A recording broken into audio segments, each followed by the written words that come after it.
Quero agradecer a oportunidade, nossa maratona. Infelizmente, eu ia apresentar meus pais, mas eles não puderam vir porque minha mãe passou por uma cirurgia essa semana, está de molho lá em casa, não pode sair. Está só minha irmã aqui. E eu agradeço a oportunidade. O pastor falou que através da minha pregação, o Senhor mostra o caminho da vitória. E eu acho que tem alguma coisa a ver com isso. Eu queria convidar os irmãos a abrir a palavra de Deus em 2 Crônicas, capítulo 34. Começando no versículo 1, a palavra de Deus diz: Josias tinha 8 anos de idade quando começou a reinar, e reinou por 31 anos em Jerusalém. E ele fez o que o Senhor aprova, andou nos caminhos de Davi, seu predecessor, sem se desviar nem para a direita nem para a esquerda. E no 8º ano de seu reinado, ou seja, aos 16 anos, sendo ainda bem jovem, ele começou a buscar a Deus, ao Deus de Davi. E no 12º ano, começou a purificar Judá e Jerusalém dos altares idólatras, dos postes sagrados, das imagens e escultura dos ídolos de metal. É no versículo 8. E no 18º ano de seu reinado, a fim de purificar o país e o templo, ele enviou Safã, filho de Azalias, e Maséias, governador da cidade, junto com Joás, filho do arquivista real Joacás, para restaurar o templo do Senhor, o seu Deus. Aí no versículo 14. E enquanto recolhiam a prata que tinha sido trazida para o templo do Senhor, o sacerdote Ilquias encontrou o livro da lei do Senhor que havia sido perdido. Que havia sido dado por meio de Moisés. Ilquias disse ao secretário Safã: encontrei o livro da lei no templo do Senhor. E o entregou a Safã. Então Safã levou o livro ao rei e lhe informou: ó rei, teus servos estão fazendo tudo o que lhe foi ordenado. Fundiram a prata que estava no templo do Senhor e a confiaram aos previsores e aos trabalhadores. E acrescentou: o sacerdote Ilquias entregou-me um livro. E Safã leu trechos do livro para o rei. E assim que o rei ouviu as palavras da lei, rasgou as suas vestes. E aí no versículo 23. Iuda lhes disse: assim diz o Senhor, o Deus de Israel, digam ao homem que os enviou a mim, ou seja, ao rei Josias. Assim diz o Senhor, eu vou trazer uma desgraça sobre esse lugar e sobre os seus habitantes. Todas as maldições escritas no livro que foi lido na presença do rei de Judá. Porque me abandonaram, queimaram incenso a outros deuses, provocando a minha ira por meio de todos os ídolos que as mãos deles têm feito. Digam ao rei de Judá que os enviou para constar ao Senhor. Assim diz o Senhor, o Deus de Israel, acerca das palavras que você ouviu. Falando para Josias, Josias, já que o seu coração se abriu, você se humilhou diante de Deus, quando ouviu o que ele falou contra esse lugar e contra os seus habitantes, e porque você se humilhou diante de mim, rasgou as suas vestes e chorou na minha presença, eu ouvi.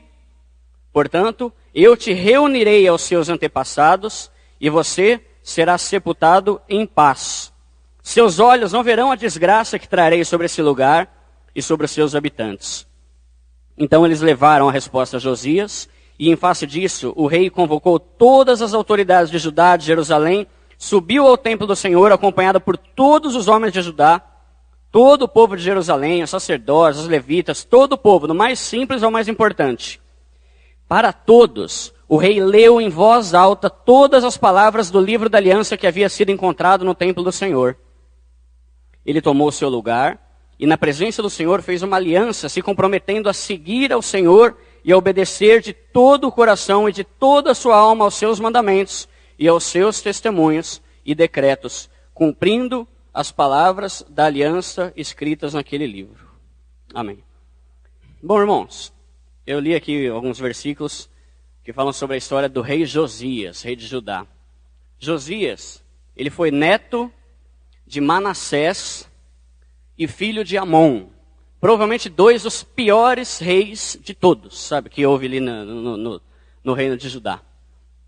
Manassés, ele foi tão mal que a Bíblia fala que ele introduziu, cultos a ídolos, montou postes, ele profanou o templo, ele colocou altar para ídolos dentro do templo do Senhor.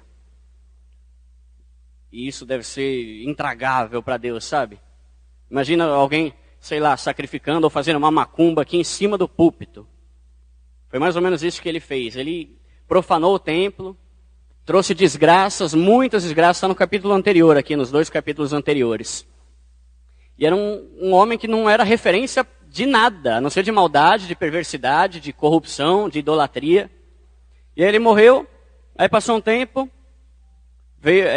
logo que ele morreu, o filho dele já assumiu, que foi o rei Amon, que também foi péssimo, se não me engano em Reis fala que foi pior ainda do que seu pai Manassés. Também fez muita coisa ruim, continuou sacrificando coisas impuras dentro do templo do Senhor. E Manassés reinou acho que 55 anos e Amon, seu filho, reinou só 2 anos, porque houve uma briga lá, uma discussão lá que gerou a morte. O rei Amon foi assassinado depois de 2 anos no reino. E aí o filho dele, Josias, assumiu o trono com 8 anos de idade, como a gente viu aqui. Ele começou a reinar. E, ou seja, ele não tinha referência nenhuma de nada de bom. O vô dele era o pior de todos. O pai dele era pior do que o pior de todos, era pior ainda. Então ele tinha tudo para dar errado. Mas a gente vê na Bíblia que aos 16 anos, ou seja, o 8º ano que ele começou a reinar, começou a reinar com 8. Aos 16 anos ele começou a buscar o Senhor. Você já vê Deus começando a agir ali no meio do povo, querendo fazer alguma mudança, porque estava péssima a situação ali em Judá, em Jerusalém. E Deus começou a trabalhar no coração de Josias aos 16 anos de idade. E começou a mover o coração dele para buscar, para mudar a situação da cidade. E aí que a gente vê aqui que ele começou a buscar Deus e tal, e no 12º ano começou a purificar Judá. E começou a tirar todos os altares, todos os postes sagrados, as imagens de escultura, ídolos de metal. Sob as suas ordens foram derramados os altares de Baal. E além disso ele despedaçou todo o altar de incenso que ficava acima deles. Ele era tão desejoso por fazer o correto, que ele mandou até desenterrar o sacerdócio que tinha morrido para queimar os ossos dele, sabe? Falou, eu quero começar de novo. Vamos mudar isso aqui, vamos acertar. E uma das coisas que ele quis fazer foi reparar o templo do Senhor, que estava totalmente profanado, totalmente sujo, imundo, ninguém levava mais a sério, e o templo do Senhor era tudo naquela época. Era o lugar onde eles faziam o culto, onde eles prestavam culto, onde eles prestavam sacrifícios, e estava cheio de animal imundo, cheio de porcos lá sendo sacrificados. E ele falou, não, no meu reino não vai ser assim, eu vou mudar essa coisa. E aí que a gente lê alguns versículos aqui, talvez os irmãos não tenham entendido, porque eu tive que pegar textos isolados, que é muito, muito grande aqui o capítulo. Mas é aí que ele fala, né, que os homens foram lá no templo e começaram a arrumar, começaram a limpar, começaram a reformar, e de repente, um dos homens encontrou o livro da lei, jogado, abandonado lá. Hoje em dia a gente tem Bíblia, todo mundo tem sua Bíblia, quem não tem a Bíblia física tem no celular, tem na internet, mas naquela época não era todo mundo que tinha. E eles encontraram uma cópia do livro da lei, que provavelmente era o livro de Deuteronômio. Tá? E esse Safã aqui pegou o livro e foi lá e leu para o rei. E falou, rei, olha o livro que a gente achou aqui, dá uma olhada no que está escrito aqui. E o rei começou a ler, e tá, Deuteronômio, provavelmente falando sobre bênçãos, sobre maldições, sobre coisas que iriam acontecer, se o povo não se convertesse, se o povo não abandonasse os seus maus caminhos, Deus iria destruir, ia fazer coisas terríveis, porque ele é justo, e ia acontecer. E o rei se desesperou. A Bíblia fala aqui que ele rasgou suas vestes e falou, meu Deus, eu estou perdido. Olha como está a nossa cidade, agora que eu estou começando a melhorar, mas olha todo o reino de Judá, olha as tribos de Manassés, de Efraim, como é que está? Uma bagunça. E Deus está falando aqui que isso vai acontecer. Vai acontecer se eles não pararem, e eles não pararam por anos e décadas. Ou seja, Deus vai fazer o que ele falou que ia fazer, que é destruir esse reino aqui. Aí ele pediu, né, para levarem lá uma mensagem para a profetisa Hulda, que foi a outra parte do livro aqui, né, que ela consultou a Deus e Deus falou, eu vou sim trazer uma grande desgraça. Eu vou acabar com esse reino aqui. Por quê? Porque vocês não me obedeceram. Eu dei chance, passou décadas, passou talvez séculos, não sei, eu não calculei, mas passou muito tempo. E vocês não mudaram. E eu vou destruir tudo. Mas por causa de você, Josias, porque você encontrou a palavra, você leu, você creu, você mudou o seu jeito de agir, você se arrependeu, você se quebrantou diante de mim, eu vou segurar um ponta mais um pouco. Ele fala aqui, eu vou trazer uma grande desgraça, mas já que o seu coração se abriu, eu vou reunir você e os seus antepassados em paz, e você vai ser sepultado tranquilamente. E aí, a gente pensa, a baita desgraça que Josias se livrou porque ele encontrou o livro da lei. Josias, ele era um homem bom. Inacreditavelmente bom, porque, como a gente viu, ele tinha tudo para ser ruim e seguir os caminhos de seus pais. Ele era bom, ele cumpria, sabe? Ele buscava a vontade de Deus, ele buscava acabar com a idolatria, com o paganismo ali no reino. Mas mesmo assim, ele estava correndo um baita risco de ter o reino destruído na hora que ele era o rei. Ele estava correndo um baita risco de tudo ser destruído quando ele estava assumindo o posto. E ele só foi livre porque ele encontrou o livro da lei. Ou seja, a Bíblia de então. Se não me engano, o reino foi destruído, né, o reino de Judá inteiro foi levado cativo para a Babilônia. Acho que foi entre 10 e 20 anos depois da morte de Josias. Ou seja, é bem provável que tivesse sido realmente destruído na época dele. E o livro estava lá, escondido. Aí eu te pergunto, onde é que está o livro da lei na sua vida e na minha vida? Onde é que está a palavra de Deus na nossa vida? Onde ela se encaixa? No caso de Josias, ela estava lá, sob os escombros do templo do Senhor, perdida, esquecida, e ele não era um cara ruim, ele era um cara bom. Não, Deus, eu faço tudo direitinho. Não, pode deixar que aqui eu estou acabando com as coisas aqui, vou fazer uma limpeza. Não, pode deixar que eu vou na igreja sempre aqui, sabe, e sou um crente exemplar. Não, pai, não esquenta não com isso aí, porque estamos aí tranquilo, tudo junto, eu amo meu próximo, eu tenho buscado. Mesmo assim, ele estava correndo o risco de se lascar se ele não tivesse achado a Bíblia. Aí eu pergunto novamente, onde é que está a Bíblia na minha vida e na sua vida? Eu não leio muito, sabe? Eu separei aqui algumas justificativas que a gente dá, né? Meu negócio é orar. Eu gosto de orar, eu sou da intercessão. Nada pessoal aqui com relação à intercessão, mas um exemplo. Meu negócio é orar, eu sou da intercessão e Bíblia é, sei lá, é mais para pastor, o pessoal lá do seminário, porque o meu negócio é orar, meu negócio é intimidade com Deus, sabe? Eu gosto de estar perto.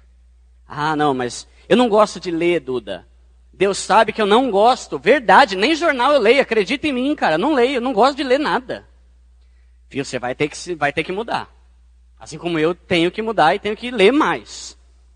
Isso é religiosidade, negócio de ler a Bíblia. A gente já não vem na igreja, a gente já não aprende as coisas aqui, o pastor já não fala as coisas, para que eu vou precisar ler a Bíblia? Isso aí é coisa de burocracia, de religião. Não, tem que ler a Bíblia, tem que ler. Tem nada, eu tenho que amar Deus, eu não preciso ler a Bíblia. Eu busco a Deus de outra forma. Eu não preciso da Bíblia, não. Eu tenho meus meios. Sabe? Hoje em dia ninguém mais precisa de Bíblia, ninguém mais precisa de igreja, né? Não. Eu tenho o meu modo de buscar a Deus. Eu não vou mais na igreja porque eu cansei de tudo aquilo, sabe? Eu estou desgostoso com a igreja, então eu busco a Deus do meu jeito em casa. Eu ouço mais pregação, sabe, Duda? Eu não sou muito de ler, mas eu ouço pregação quase sempre. Tipo, todo domingo, Duda, eu ouço pregação. Lá na igreja eu ouço mesmo, mas e de segunda a sexta você não lê nada da Bíblia? Não, porque eu fico meditando na pregação do domingo, sabe? Eu fico aqui, ó, só maquinando. Eu já conheço a Bíblia, Duda. Eu sou um macaco velho. Que isso, eu estou na igreja aqui desde que eu nasci. Você era molequinho quando eu já estava dando aula na EBD já.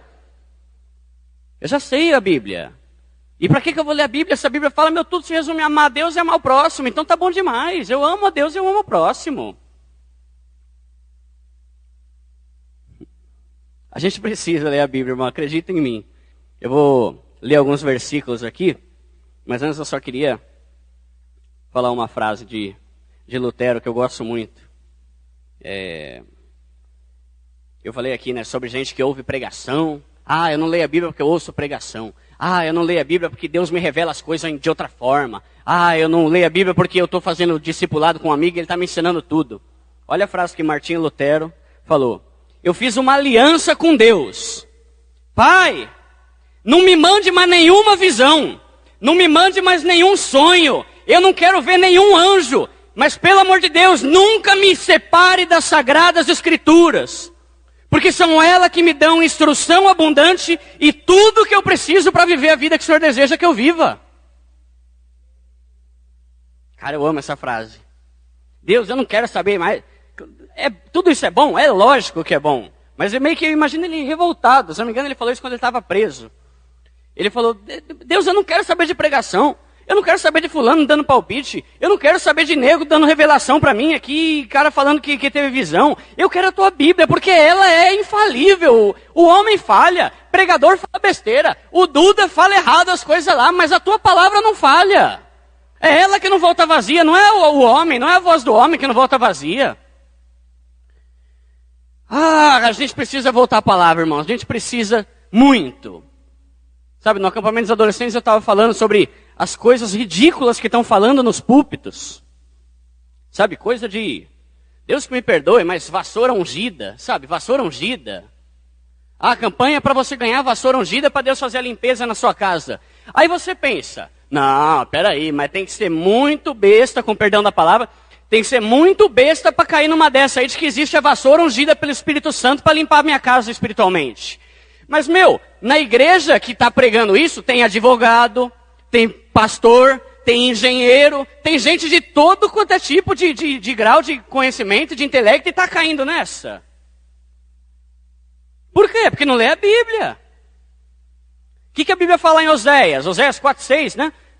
O meu povo perece porque falta conhecimento. E como é que eu vou obter conhecimento se não pela palavra? Se o pastor, qualquer que seja, está sujeito a erros. Por mais que seja homem de Deus, está sujeito a erros. A gente tem que ser como os bereanos, que lá dizem em Atos, né, que eles, tudo que eles ouviam, eles iam na Bíblia. Deixa eu ver se está certo esse negócio aqui mesmo que o pastor ali está falando. Vamos ver. Isso está certo. Opa, peraí. Mas vassoura ungida? Onde é que tem vassoura ungida aqui? Onde é que tem travesseiro da bênção aqui? Não tem? Peraí. É triste, porque tem muita gente caindo nessa. E a imagem do meu cristianismo, do cristianismo que a gente vive, está indo lá para baixo. Mas enfim, precisamos ler a palavra de Deus e aprender dela. Por quê, Duda? Por quê? Vamos lá. Você pode me ajudar aí, por favor?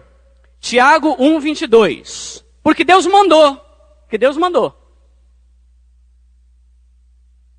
Sede cumpridores da palavra e não somente ouvintes, enganando a vocês mesmos. Seja cumpridor, é uma ordem. Não é tipo, se você sentir que você está começando a gostar de ler, tenta dar uma lidinha de vez em quando. Não, seja cumpridor da palavra de Deus. 2 Timóteo 2:15. Porque Deus nos orientou também a ler a Bíblia. Procura apresentar-te diante de Deus aprovado, como um obreiro que não tem de que se envergonhar e que maneja bem a palavra da verdade. 2 Timóteo 3:16 e 17. Porque Deus fala através dela e me ensina através dela tudo o que eu preciso. Toda a escritura é divinamente inspirada e proveitosa para ensinar, para repreender, para corrigir, para instruir em justiça, para que o homem de Deus seja perfeito. Ou seja, toda a palavra é inspirada para que o homem de Deus seja perfeito e perfeitamente preparado para toda boa obra. Isaías 40:8. Por que, Duda? Por que a gente tem que ler a Bíblia? Porque ela é eterna, não muda, não se desatualiza e é sempre confiável. Isaías 40:8. Seca-se a erva e murcha a flor, mas a palavra do nosso Deus, ela permanece para sempre, ou subsiste eternamente, ela é infalível. Isaías 55:11. Por que ler a palavra? Porque ela é infalível em todos os seus propósitos. Isaías 55:11. Assim será a palavra que sair da minha boca. Ela não voltará para mim vazia, antes ela fará o que me apraz e prosperará naquilo pelo qual eu a enviei. Hebreus 4:12.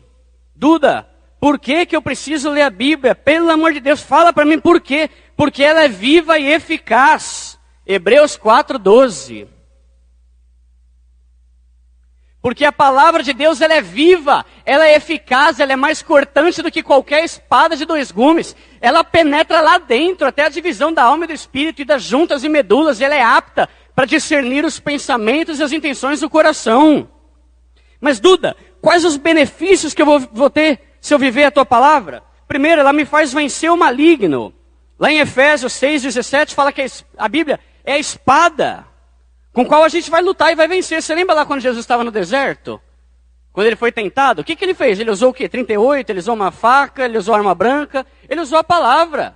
Sai daqui, Satanás, porque está escrito. Só a Deus você vai prestar culto. Sai daqui, Satanás, porque nem só de pão viverá o homem. Ele não estava armado. Senão com a palavra de Deus, que é o que nos faz vencer. É o que nos faz vencer o diabo. Josué 1:8. Qual o outro benefício, Duda, que eu tenho? Se eu viver a tua palavra, se eu viver a palavra de Deus, ela me faz bem-aventurado e me faz prosperar em tudo. Não se aparte da tua boca o livro dessa lei. Antes, medite nela.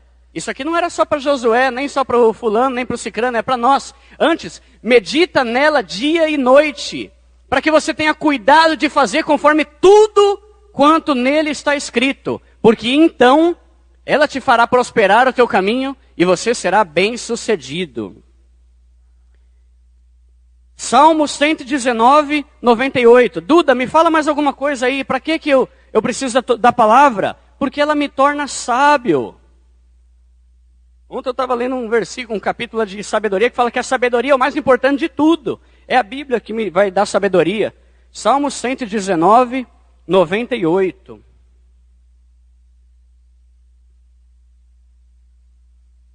O teu mandamento me faz mais sábio do que os meus inimigos, porque tu estás sempre comigo.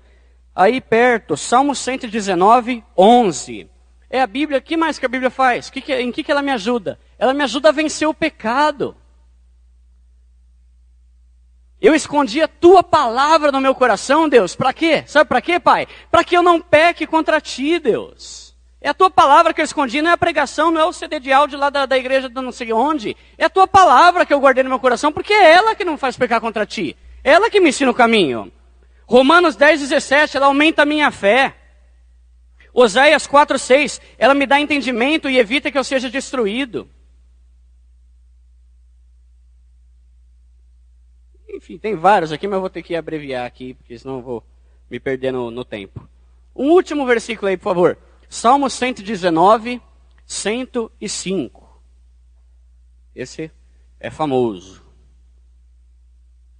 Lâmpada para os meus pés é a tua palavra, e ela é luz para o meu caminho. Você acredita nisso? Que ela é a lâmpada para os nossos pés? Ah, o Duda que está falando isso? Não. Está falando lá, ó. Foi Davi, talvez, inspirado por Deus. Talvez Davi, com certeza, inspirado por Deus. 119, se não me engano, foi ele que escreveu. Mas ela é lâmpada para os nossos pés, sabe? A gente precisa de luz. A gente sabe que o mundo está em trevas. A Bíblia fala que o mundo jaz no maligno. E é escuridão. É desgraça. Você liga no Datena lá, você vê o que está acontecendo no mundo. Eu almoço tarde, e o único lugar que eu consigo almoçar que ainda tem comida é num bar, que fica lá em cima, lá no Barão de Jundiaí, lá. E o bar é de tanta qualidade que o cara deixa no Datena, para quem está comendo, né? E a gente vê cada coisa, sabe? Cada desgraça, é terrível. Isso é o mundo. E a gente precisa de luz. Fecha o seu olho e tenta ir no banheiro lá. Já vê que você vai trombar em tudo aí se você não tiver luz. Se eu não tiver luz. Vocês viram? Acabou a luz lá em casa lá. E eu cheguei meio tarde. Aí eu estava sem bateria no celular. Fui trombando em tudo, sabe? Até chegar no meu quarto lá. Batendo, deixaram um negócio, parece um puff lá na sala. Eu chutei, sabe? Não dá. A gente precisa de luz. Mas o problema é que a gente começa a se acostumar a viver sem ela. A gente começa a se acostumar. Você já percebeu que quando você entra num ambiente totalmente escuro, ele está totalmente escuro, mas dali a 1 minuto já você está começando a enxergar os negócios. A nossa visão, ela vai se acostumando. Ela começa a enxergar as coisas que antes você não conseguia. Eu procurei saber, né, como é que chama isso, e peguei aqui uma coisa, uma explicação claríssima, tão clara como a escuridão. O fenômeno de adaptação no escuro é causado pela dilatação das pupilas, regeneração da rodopsina e ajuste funcional retinoidal, de forma que os bastonetes se ajuntem às células ganglionares encontradas na região da fóvea por ação do sistema nervoso simpático, impedindo que a luz em excesso lese as células retinoidais fotossensíveis. Amém? Posso ouvir um amém? Entendi nada, só sei que a pupila se dilata na escuridão. E você começa a enxergar melhor as coisas. Isso é fato. Você pode fazer um teste. E o problema é que a gente começa a achar que dá para enxergar sem a luz. Não, pai, eu consigo viver sem a palavra, até que eu estou enxergando mais ou menos. Ali, ó, fulano ali. Ó, eu tô aqui, ó, eu tô te vendo, sabe? E na verdade você começa a se acostumar com a penumbra, não com a escuridão. Você começa a se acostumar com a visão meia boca. Você começa a se acostumar, eu começo a me acostumar com alguma coisa que não é a verdade, que não é a luz, que não é o que eu realmente preciso viver. Mas aí novamente eu falo, o rei Josias ele tinha desculpa de não saber, eu não sabia, pai, me perdoa, eu não sabia que existia esse livro, eu achei nos escombros. Mas e a gente, qual que é a nossa desculpa? Precisamos da palavra de Deus, mesmo achando que já enxergamos tudo. Mas o problema é que mesmo assim tem muita gente que insiste em achar que não precisa. E tem gente, como eu, que sabe que precisa, mas não toma vergonha na cara. É verdade. Né? Tem umas perguntas que quebram as pernas. Né? Você fica mais tempo lendo a Bíblia ou no Facebook? Você perde mais tempo lendo a Bíblia ou no WhatsApp? Meditando na palavra, aprendendo alguma coisa, meditando em provérbios ou, sei lá, vendo vídeo no YouTube? Se alguém aqui consegue não cair nesse erro, parabéns, porque eu e a maioria das pessoas que eu conheço não consegue. É infeliz falar isso, eu admito, sabe? Mas Deus me deu essa palavra para que eu tente pelo menos mudar. E quero que você, se tem esse problema, você mude comigo. Amém? Aí, o tema dessa mensagem é: a palavra de Deus é tudo. A palavra de Deus é tudo. Como assim, Dudu, é tudo? Tudo, não é tudo. É tudo sim. Você vai ver que é tudo. Tem gente que, por exemplo, fala, não, Duda, a palavra de Deus é importante, mas o mais importante de tudo é conhecer a Deus. O mais importante de tudo é conhecer a Deus, sabe? Entender e estar perto dele. A Bíblia, cara, sabe? A Bíblia é um complemento. Mas o que é importante realmente é conhecer a Deus. Conhecer a Deus é importante? É, sem dúvida. Só que a Bíblia fala o que Deus é, o que Ele quer, o que Ele faz. Ou seja, conhecer a Deus depende da Bíblia. Eu posso conhecer a Deus sem a Bíblia? Posso.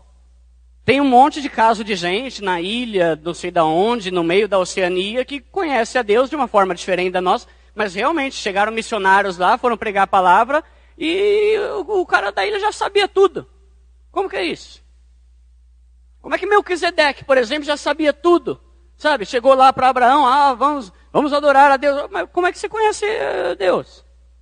Tem formas, mas a Bíblia é a melhor forma, a forma mais confiável, mais fidedigna de conhecermos a Deus. Foi através dela que Deus se manifestou. E você tem que ser corajoso para se manifestar por escrito. Porque tem gente que fica só no boca a boca, né? Não, eu falei isso. Falou? Aonde? Tá escrito? Tá aqui. Deus não teve medo que daqui a 5 séculos, daqui a 1 milênio, daqui a não sei quanto, tudo mudou. Não, Ele continua aqui, a Bíblia é a mesma, continua igualzinha era na época de, sei lá, de Agostinho, de Paulo, lá quando até, que já tinha muitos livros escritos. É a mesma. Duda, mas na verdade ele se manifestou através de Jesus, não foi através da Bíblia. Também se manifestou através de Jesus, mas tudo que Jesus fez e tudo que Ele falou também está na Bíblia. Então a Bíblia continua sendo a melhor forma de se conhecer a Deus. Aí, peço que o pessoal abra em 1 João 2,4. Duda, o mais importante é conhecer a Deus, não é a Bíblia. E Deus fala, aquele que diz, eu o conheço, e não guarda os seus mandamentos, é um mentiroso e nele não está a verdade. Não cola falar que o mais importante é conhecer a Deus. Que a Bíblia está falando que se você fala que conhece a Deus e não guarda a minha palavra, você é um baita mentiroso.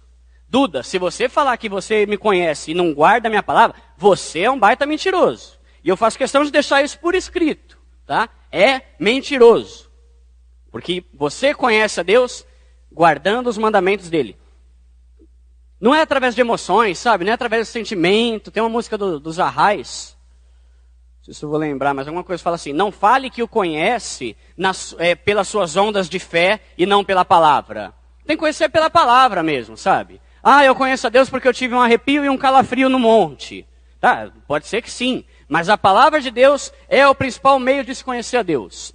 Segunda coisa, Duda, não fala besteira, Duda, o mais importante é amar a Deus, Duda. Você sabe, Deus falou que o mais importante é amar a Deus. O maior mandamento é amar a Deus de todo o seu coração, todo o seu alma, entendimento, tudo mais. E depois amar o próximo. Então não vem com esse papo de que a Bíblia é tudo, porque não é. É. Vamos lá. Amá-lo é importante? É. É uma ordem? É. Mas eu te pergunto, o que é amar a Deus? Em nenhum lugar na Bíblia, Deus vai nos orientar a sentir amor por Ele. Ah, eu quero que vocês sintam muito amor por mim. E eu quero que em alguns momentos vocês tenham, sabe, aquele negócio de, nossa, eu estou totalmente apaixonado por Deus. Tem momentos que a gente vai sentir isso mais do que outros. Mas amar a Deus nunca teve relação com sentimento. É sempre uma regra. Ame a Deus. Se eu chegar e falar, Elton, ame a Mariquinha lá, sei lá. Ele não consegue amar assim, sabe? Tipo, eu vou gerar um sentimento no meu coração de amor por ela. É uma ordem, você tem que amar e eu estou mandando você amar. Mas o que é amar a Deus então? A gente tem que amar Ele. 1 João 5:3. Porque nisto consiste o amor a Deus, obedecer aos seus mandamentos. 1 João 5:3. Porque este é o amor de Deus. Na minha versão aqui está, porque nisso consiste o amor a Deus, obedecer aos seus mandamentos. Então, obedecer a Deus é cumprir o que Ele manda. E o que Ele manda está na Bíblia. Então, amar a Deus é você cumprir a palavra dEle. Vamos ler mais alguns versículos aqui. Ainda nesse versículo aqui, a minha versão está assim, porque nisto consiste o amor a Deus, obedecer aos seus mandamentos. Então repare que ele não está falando assim, uma das formas de você amar a Deus é obedecendo. Dentre vários modos de amar a Deus, também está o obedecer aos seus mandamentos. Não, ele está falando que nisso consiste o amor a Deus, é obedecer aos meus mandamentos. E o que é consiste? Eu fui ver lá no Micaelis. Consistir, depender essencialmente de. Ou seja, porque o amor a Deus depende essencialmente de obedecer aos seus mandamentos. Outra definição, estar fundamentado em. Ou seja, amar a Deus está fundamentado em obedecer aos seus mandamentos. O fundamento do amor a Deus é a obediência. Vamos lá, João 14:23. Aquele que me ama, guarda as minhas palavras. João 14:24. Aquele que não me ama, não guarda as minhas palavras. João 14:15. Se vocês realmente me amam, guardarão os meus mandamentos. João 14:21. Aquele que tem os meus mandamentos e os guarda, esse é o que me ama. Desculpa, eu acelerei aqui porque eu estou atrasado no tempo, não ia dar tempo de esperar todos. Mas ali João 14, tem um monte de versículo que fala que é isso o amor a Deus. Ele não fala, o amor a Deus é aquele que chora, ou que pula de alegria, ou que fala em línguas, ou que mostra o amor a Deus sei lá, é você ter, sei lá, não consigo pensar em outro exemplo agora. Mas é isso, amar a Deus é obedecer os mandamentos. Isso consiste o amar a Deus, obedecer aos seus mandamentos. Você ama a Deus? Então guarde a sua palavra, porque esta é a prova de que você ama a Deus. E isso é o que a palavra nos diz. E para que eu vou ler a Bíblia? Por obrigação? Eu vou ler a Bíblia por pressão? Eu vou ler a Bíblia porque senão eu vou para o inferno? Não. Eu e você vamos ler a Bíblia porque a gente está doido de vontade de saber como é que a gente pode agradar ainda mais aquele que a gente ama, que é Jesus Cristo. Você tem que ler com esse intuito, sabe? Deus, eu quero saber hoje como é que eu posso te agradar ainda mais, sabe? Ou eu agrado muito, ou eu agrado pouco, mas eu quero agradar mais. Então, eu te amo, Pai, eu quero, sabe, por te amar, eu quero ler aqui, eu quero ouvir a tua voz. E quero deixar que o Senhor fale comigo. Duda, ler a Bíblia é interessante, mas o que importa mesmo é a intimidade, Duda. É intimidade com Deus. Isso é o mais importante, sabe? Você ter aquele momento a sós com Deus e tal. Isso é mais importante do que a Bíblia, do que qualquer livro, do que qualquer coisa. Isso é fenomenal. É maravilhoso mesmo. Ter intimidade com Deus é algo incrivelmente ótimo. O que é intimidade? É quando você, sabe, você está junto, você se sente à vontade na presença dele, você tem diálogo com ele, você tem o que conversar. Às vezes eu não sei você, mas eu já me peguei orando e tipo, parece que em 1 minuto acaba eu não tenho mais nada para falar com ele, sabe? Isso é o que? É falta de intimidade. Falta de intimidade na minha vida com Deus. E intimidade é quando você senta com uma pessoa, pode ser que você não veja ela o tempo todo, mas você tem o que falar. Eu, por exemplo, se eu chego com o pastor, eu não ando todo dia com ele. Mas se eu chegar lá na sala dele, a gente fica por horas falando e vai ter assunto. Isso é ter intimidade. E é isso que a gente precisa ter com Deus. Intimidade, estar junto com Ele. Mas o que a Bíblia tem a ver com isso? Ter intimidade, Deus quer ter intimidade conosco.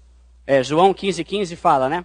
Eu já não vos chamo mais de servos, mas eu vos chamo de amigo. Ou seja, Deus quer ser nosso amigo. A Bíblia fala também lá em Tiago, né, que aquele que quer ser amigo de Deus tem que ser inimigo do mundo. Então, Deus quer que nós sejamos amigos. Mas aí você vê aqui, ó, João 15,14. Vocês só serão meus amigos se fizerem aquilo que eu mando. Para Jesus, amigo é aquele que obedece a palavra. Ah, eu tenho intimidade, eu não gosto de Bíblia. Não dá. Por que não dá? Porque Jesus falou que só é amigo dele aquele que obedece. Só é amigo dele aquele que cumpre os mandamentos. E é ele que falou mesmo aqui em João 15,14. E ele coloca uma cláusula ali. Se você, Duda, será meu amigo, se você obedecer meus mandamentos. Porque senão, mas eu faço um monte de coisa.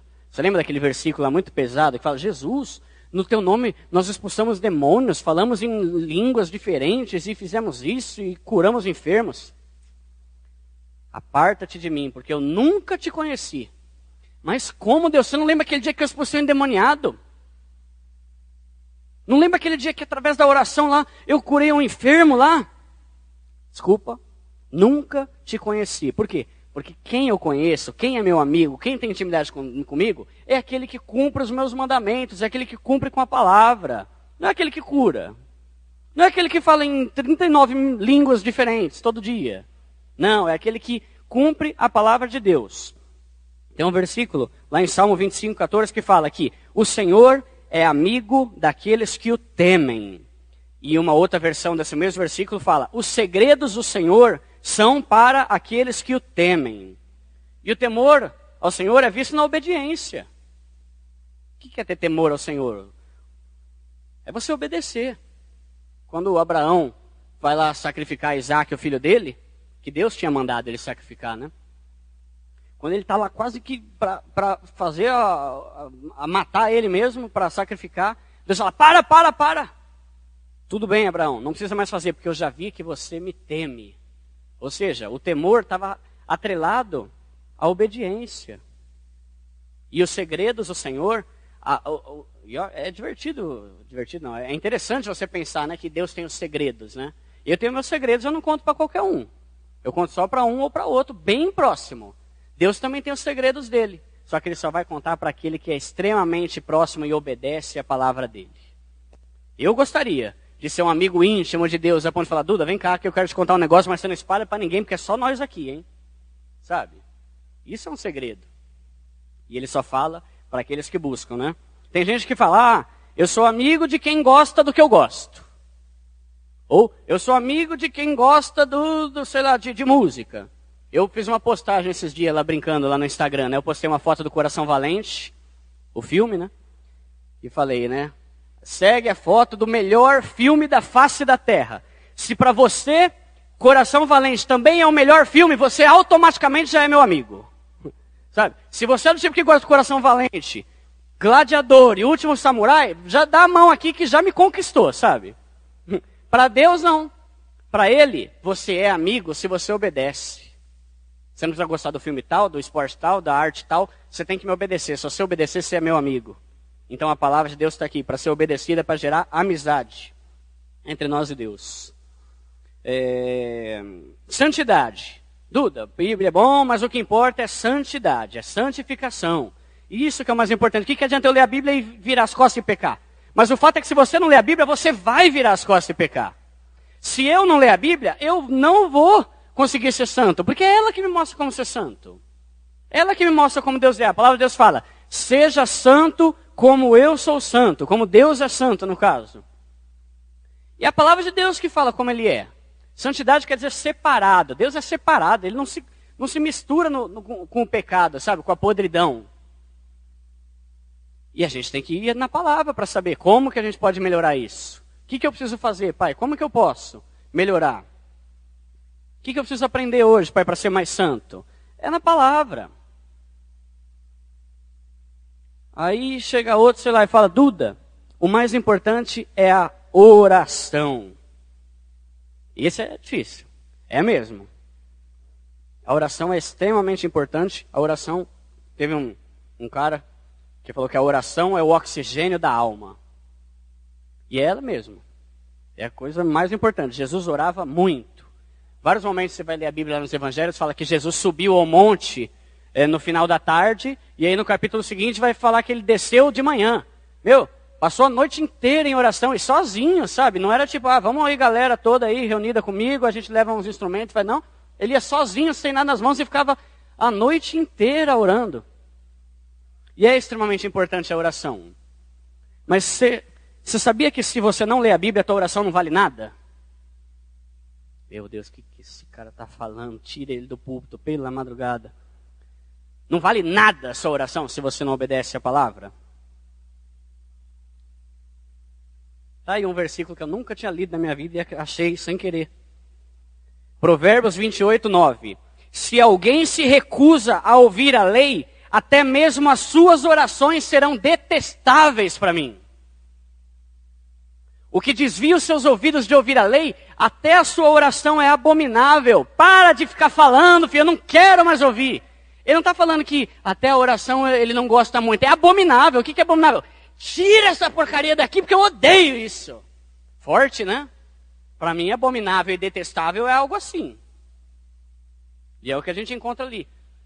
Mas eu gosto mais de orar, não gosto de ler a Bíblia. Desculpa, mas se você se recusa a ouvir a palavra, se recusa a ouvir a lei, se recusa a ler a Bíblia Sagrada, a sua oração não vale nada. Mas por que, Duda, que não vale nada? Porque se você não lê a Bíblia, você está mostrando que não tem amor a Deus, que não está se importando em conhecer a Deus, que não quer intimidade com Deus e que não faz questão nenhuma de ser santo. Então por que eu vou fazer com a tua oração? É palavra vazia. Meu tempo está acabando.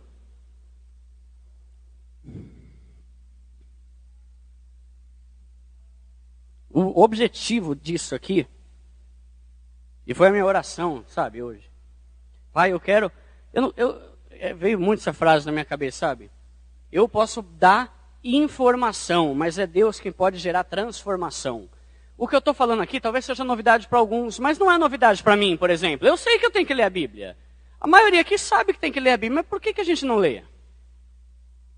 Caso você não leia. Se você lê, amém. Mas por que normalmente a gente não lê? Qual que é a nossa desculpa? Josias tinha a desculpa dele. Ele podia, apesar de ele ter rasgado suas vestes, Eu, se fosse ele, falaria, Deus me perdoa, Pai. Eu nunca soube desse livro, Pai. Misericórdia, olha o que está para ver sobre o meu povo, olha o que está acontecendo. Eu não sabia, Pai. O templo lá, meu avô e meu pai fizeram uma bagunça lá e o livro ficou embaixo dos escombros. E me perdoa, Pai. E eu? Duda, por que você não lê a Bíblia? Fala para mim. Ah, Deus, porque é maior correria, o Senhor sabe como que é. Ah, Deus, mas eu não sei o que ler, sabe? Eu abro e, sei lá, leio, não sinto nada. Tem gente que lê a Bíblia e Deus fala na hora, às vezes eu leio e não fala. Ah, não precisa porque eu já estou na igreja há tanto tempo, Pai. E eu sei, sabe, que eu preciso amar a Deus, amar o próximo.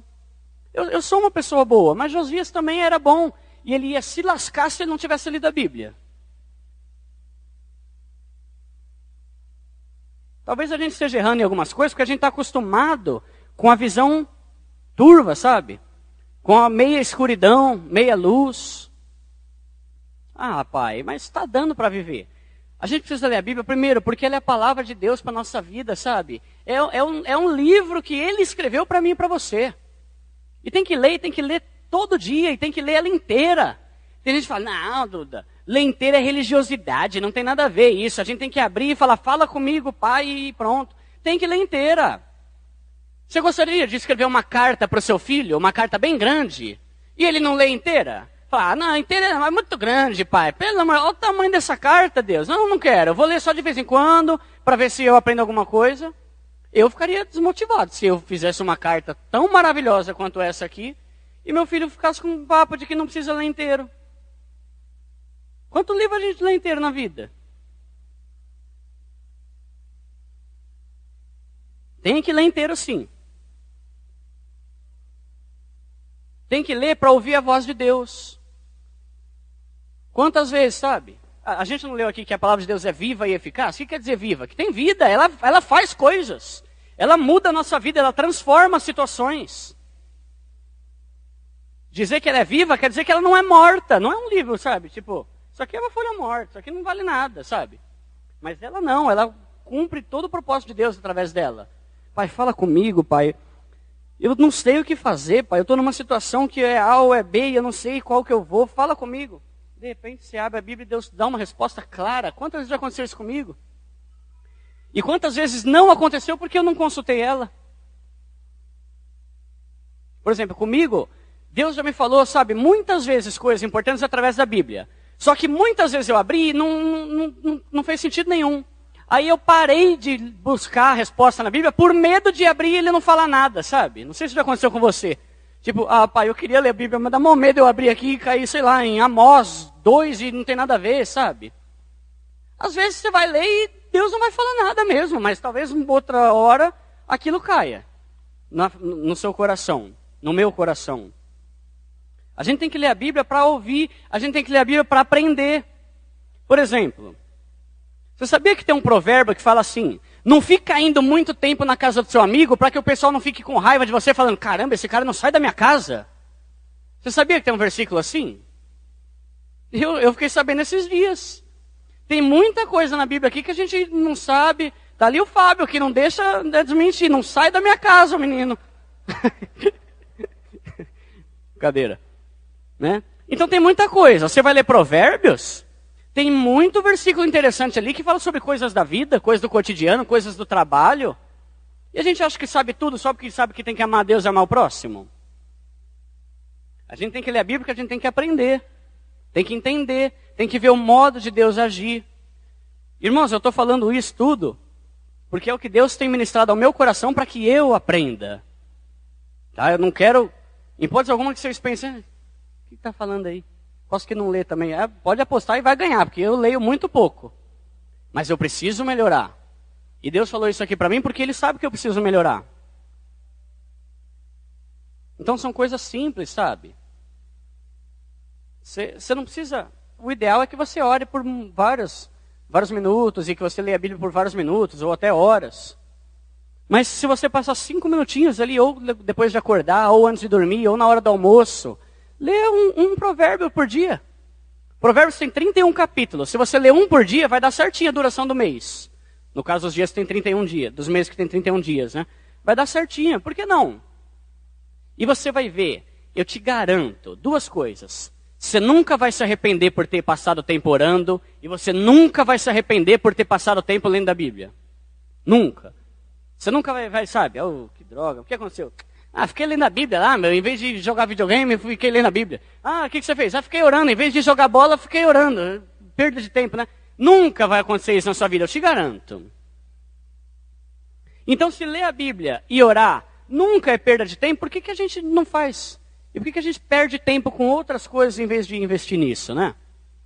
Desculpa se eu estou parecendo que eu estou acusando, mas é que eu estou falando uma realidade de muita gente. Então, talvez você ore, talvez você leia a Bíblia, e glória a Deus por isso. Mas se puder melhorar, mais glória a Deus ainda. E esse é o meu desejo, sabe? A Bíblia, ela é responsável por nós demonstrarmos que a gente ama a Deus, que a gente quer conhecer a Deus, que a gente quer ter intimidade com Deus, que a gente quer ter santidade com Ele. E uma vida sem amar a Deus, sem santidade, sem intimidade e sem desejo de conhecer Deus é tudo menos uma vida cristã. E a Bíblia está atrelada a tudo isso. Ela meio que puxa todos esses itens que eu acabei de falar e fala, está aqui, está tudo na palavra. A palavra é responsável por tudo isso. Ela vai influenciar tudo isso na sua vida. Então que a gente viva uma vida cristã. E a vida cristã está nesse livro aqui, ó. Não sei como que é o seu, se é NVI, se é Ferreira de Almeida, se é a linguagem de hoje, se é branca, se é preta, se é de estudo da mulher, se é devocional. Mas é isso aqui, irmãos. Ame esse livro, ame esse livro, ame esse livro, ame esse livro, desesperadamente, sabe? Queira ele, sabe? Não consiga ficar longe dele. Teve uma época na minha vida, irmãos, que, como eu falei, hoje eu preciso melhorar, mas tinha uma época que, quando eu estava no primeiro amor aqui, né, 2004, 2005, uns anos aí fora de sério que a gente viveu, eu era fascinado por esse livro. Teve uma vez que eu estava, não lembro onde, aqui na Lapa, eu peguei o ônibus ali, e eu esqueci minha Bíblia no banco, sabe? E eu peguei o ônibus, aí tipo, o ônibus andou uns 4 pontos. Quando eu vi que eu estava sem minha Bíblia, eu desci, dei o sinal, desci e vim correndo pegar minha Bíblia. Por quê? Porque eu estava com medo de perder ela? Não, porque eu queria ir lendo ela até o lugar que eu ia, que era lá para os lados da Praça Ramos, não lembro onde que era. Ô, Dudu, tá desesperado, depois você lê. Não, eu não consegui, eu dei o sinal, eu vim correndo aqui, peguei ela e voltei lá e paguei a passagem de novo. Por que hoje eu não sou mais assim? Onde foi que eu abandonei a palavra de Deus? Onde foi que eu achei que só o que eu ouço do púlpito, ou o que eu ouço na rádio, ou o que eu ouço dos meus amigos é suficiente para mim? Deus não quer falar nada especificamente com você? Deus não quer falar especificamente comigo alguma coisa? Deus não quer ter intimidade só com você? Elton, agora é eu e você. Vai lá no seu quarto, fecha a porta, abre a palavra que eu vou falar com você. O que eu vou falar não é outro que vai falar, sou eu que vou falar diretamente com você. E isso é real, irmãos, porque a palavra de Deus ela é viva, ela é eficaz, ela é como uma espada que corta tudo, as juntas e medula, a medula fica dentro do osso. Ele está falando, vai lá dentro, vai onde ninguém pode ir, pega e faz o que quer. Assim é a palavra de Deus. Mas onde é que está a palavra de Deus na minha vida? Onde é que está a palavra de Deus na sua vida, na nossa vida? Uma coisa que eu gosto muito da nossa igreja é que tem falhas, claro, como toda a igreja, mas a gente não sai da Bíblia, sabe, irmãos? A gente está aqui, ó. Não tem besterol, não tem heresia, não tem, sabe, falação, não tem exagero de dízimo e oferta. A gente está na Bíblia, está no que ela fala e é, sabe? E eu gostaria que a minha igreja, sabe, seja caracterizada como uma igreja de um povo que é inteligente porque lê a Bíblia, sabe? Um povo que se vier um aqui começar a falar asneira, sabe? Não, isso aí não concordo não. Uma igreja que realmente deseja obter o conhecimento da palavra de Deus e saber tudo. Sabe, se você quiser fazer seminário, faz. Se você quiser fazer faculdade de teologia, faz. Mas se você não quiser, apenas leia a Bíblia, que você vai ver como Deus vai mudar, vai transformar a tua vida. E como, guardando ela no seu coração, você não vai pecar contra Ele. Amém? Feche seus olhos um minuto. Pai. Pai, eu te agradeço, Pai, porque é a tua palavra quem faz tudo, Pai. Uma vez alguém perguntou para Martinho Lutero também, como que você fez? O que aconteceu? Como é que você conseguiu revolucionar tanto? Como é que você conseguiu mudar tanto? E ele falou, eu não fiz nada. Foi a palavra de Deus que fez tudo. Pai, eu tentei não sair da tua palavra hoje aqui, Pai. Eu tentei usar ela para falar sobre ela mesma, Pai. Para mostrar para mim e para os meus irmãos que ela é viva, eficaz, necessária, imprescindível. E ela não é substituível por nada mais. Por pregação, por revelação, por visão, tudo isso pode acontecer. Mas nada substitui a tua palavra, que é chamada de a palavra de Deus, porque ela é a palavra de Deus. Pai, eu te peço perdão, Pai. Te peço perdão por aquele momento em que a gente começou a achar que não precisava mais dela. Por aquele momento em que a gente começou a se achar inteligente demais, culto demais, cheio de sabedoria demais, a ponto de falar, Deus, eu já sei. Queremos voltar, ó Pai, queremos voltar a amar a Tua lei, Pai. Queremos voltar a amar, ó Pai, como naquele primeiro amor, ó Pai, em que a gente queria ler e devorar a Tua palavra, e ler um, e ler outro, e ler um capítulo, e ler mais 2, e mais 4, e não consegue parar, porque ela é o nosso alimento. Quando perguntaram a Jesus, você não vai comer? Ele falou, meu alimento é fazer a vontade do meu Pai.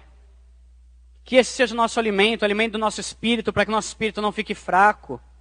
Para que o nosso espírito não fraqueje, para que ele não ceda, mas para que ele esteja sempre forte. Nos ensina, Pai, pela palavra, nos corrija pela palavra, nos confronta pela palavra, Pai. Nos edifica pela palavra, nos abençoa pela palavra, porque a palavra, ela é o caminho da vitória, Pai. A palavra é o caminho, Pai. A palavra é o que a gente precisa para saber como viver uma vida vitoriosa, como viver uma vida abundante, como viver uma vida livre do mal, do pecado. Ela é a palavra que vai nos dar sabedoria, a sabedoria que vem do alto, não a que o mundo dá, não. É ela. Nós amamos a Tua palavra, Pai. Nós amamos a Tua palavra e te agradecemos por ter deixado ela, Pai. Te agradecemos por termos acesso a ela em um momento em que muita gente no mundo não tem, Pai.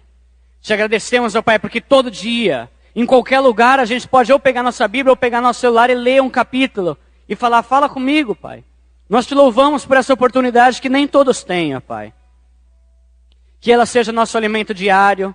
E, Pai, como eu disse, é o Senhor só quem pode transformar, Pai. Então, como eu gostaria que o Senhor tocasse no nosso coração, para que cada um de nós ficasse angustiado se começasse a dormir sem ter lido alguma coisa da Tua palavra. Eu gostaria demais disso, Pai.